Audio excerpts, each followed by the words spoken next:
BJP ಸರ್ಕಾರ ರಾಜ್ಯದಲ್ಲಿ ಅಧಿಕಾರದಲ್ಲಿದ್ದಂತಹ ಸಂದರ್ಭದಲ್ಲಿ ನಡೆದಿತ್ತು ಎನ್ನಲಾದ ಕೋವಿಡ್ ಹಗರಣಕ್ಕೆ ಸಂಬಂಧಪಟ್ಟಂತೆ ತನಿಖಾ ಆಯೋಗವನ್ನು ಸರ್ಕಾರ ರಚನೆ ಮಾಡಿದ್ದು ಈಗ ವರದಿಯನ್ನು ಸಲ್ಲಿಸಿದೆ.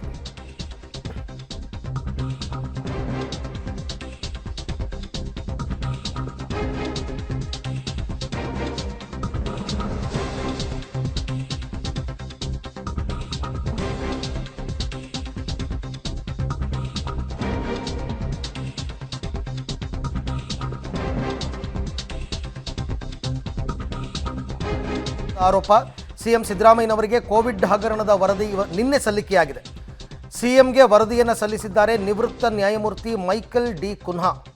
ಒಟ್ಟು 1722 ಪುಟಗಳ ವರದಿಯನ್ನು ಕುನ್ಹಾ ಆಯೋಗ ಸಲ್ಲಿಕೆ ಮಾಡಿದೆ. ಒಟ್ಟು 11 ಪ್ರತ್ಯೇಕ ವಿಭಾಗಗಳಾಗಿ ವಿಂಗಡಿಸಿ ವರದಿಯನ್ನು ಸಲ್ಲಿಕೆ ಮಾಡಲಾಗಿದೆ. ಆಗಿನ ಆರೋಗ್ಯ ಸಚಿವರಾಗಿದ್ದಂತಹ ಡಾಕ್ಟರ್ ಸುಧಾಕರ್ ಮತ್ತು ಮುಖ್ಯಮಂತ್ರಿ ಆಗಿದ್ದರು ಯಡಿಯೂರಪ್ಪ ಮತ್ತು ಬಸವರಾಜ ಬೊಮ್ಮಾಯಿ.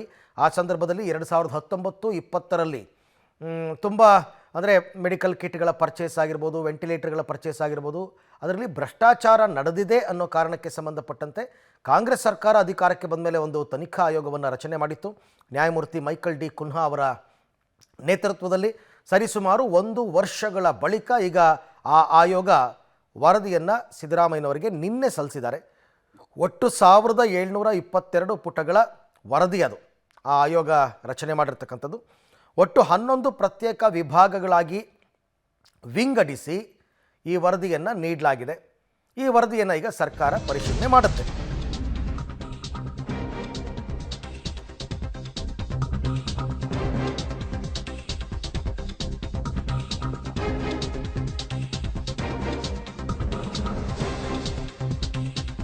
ಸಿದ್ದರಾಮಯ್ಯ ಕೈ ಸೇರಿದೆ ಕೋವಿಡ್ ಹಗರಣದ ವರದಿ ಸಲ್ಲಿಕೆ ಬೆನ್ನಲ್ಲೇ ಸಿಎಂ ನಿವಾಸದಲ್ಲಿ ಸಮಾಲೋಚನೆ ಕೂಡ ಆಗಿದೆ. ಕಾವೇರಿ ನಿವಾಸದಲ್ಲಿ ಚರ್ಚೆ ನಡೆಸಿದ್ದಾರೆ ಮುಖ್ಯಮಂತ್ರಿ ಮತ್ತು ಉಪಮುಖ್ಯಮಂತ್ರಿಗಳು. ಅದಕ್ಕಿಂತ ಮುಖ್ಯವಾಗಿ 5ನೇ ತಾರೀಕು ಕ್ಯಾಬಿನೆಟ್ ಇದೆ, ಅಲ್ಲಿ ಇದ್ರ ಬಗ್ಗೆ ಸುದೀರ್ಘವಾದ ಚರ್ಚೆ ಆಗಿ ಆ ನಂತರ ಮುಂದೆ ಏನು ಕ್ರಮ ತಗೊಳ್ಬೇಕು, ವರದಿ ಏನು ಹೇಳುತ್ತೆ, ಯಾರ ಪಾತ್ರ ಇದೆ, ಭ್ರಷ್ಟಾಚಾರ ನಡೆದಿದೆಯಾ ಇಲ್ವಾ, ಇದೆಲ್ಲ ನೋಡಿ ಆ ನಂತರ ಕ್ಯಾಬಿನೆಟ್ನಲ್ಲಿ ತೀರ್ಮಾನವನ್ನು ತಗೋಬೇಕಾಗುತ್ತೆ. ಸಿಎಂ ಸಿದ್ದರಾಮಯ್ಯಗೆ ಕೋವಿಡ್ ಹಗರಣದ ವರದಿ ಸಲ್ಲಿಕೆಯಾಗಿದೆ. ನಿನ್ನೆ ನ್ಯಾಯಮೂರ್ತಿ ಮೈಕಲ್ ಡಿ ಕುನ್ಹಾ ಅವರು ಸಲ್ಲಿಕೆ ಮಾಡಿರ್ತಕ್ಕಂಥದ್ದು 1722 ಪುಟಗಳ ವರದಿಯನ್ನು ನಿವೃತ್ತ ನ್ಯಾಯಮೂರ್ತಿ ಕುನ್ಹಾ ಆಯೋಗ ಸಲ್ಲಿಕೆ ಮಾಡಿದೆ. ವೆಂಟಿಲೇಟರ್, ಆಕ್ಸಿಜನ್, ಮಾಸ್ಕ್, ಸ್ಯಾನಿಟೈಸರ್ ಖರೀದಿ ಮತ್ತು ಕ್ವಾರಂಟೈನ್ ವಾರ್ಡ್ಗಳ ನಿರ್ಮಾಣದಲ್ಲಿ ಆಗಿರುವಂತಹ ಅವ್ಯವಹಾರ, ಬೆಡ್ ಹಾಗೂ ಇತರೆ ಉಪಕರಣಗಳ ಖರೀದಿಯ ಖರ್ಚು ವೆಚ್ಚ, ಯಾವ್ಯಾವ ಇಲಾಖೆ ಮತ್ತು ಯೋಜನೆಯಲ್ಲಿ ಎಷ್ಟೆಷ್ಟು ಹಣ ಖರ್ಚಾಗಿದೆ, ಇದನ್ನು ಒಟ್ಟು 11 ಪ್ರತ್ಯೇಕ ವಿಭಾಗಗಳಾಗಿ ವಿಂಗಡಿಸಿ ವರದಿಯಲ್ಲಿ ಪ್ರಸ್ತಾಪ ಮಾಡಿದ್ದಾರೆ.